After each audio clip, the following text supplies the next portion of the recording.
Donald Trump రెండోసారి America అధ్యక్షుడిగా బాధ్యతలు చేపట్టిన తర్వాత నుంచి వలసల విషయంలో కఠినంగా వ్యవహరిస్తున్నారు.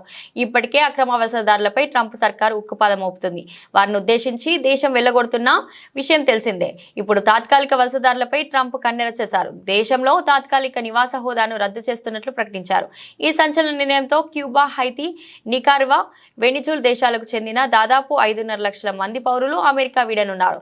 దాదాపు ఒక నెలలో వారిని దేశం నుంచి బహిష్కరించే అవకాశం ఉందని హోంల్యాండ్ సెక్యూరిటీ విభాగం శుక్రవారం తెలిపింది.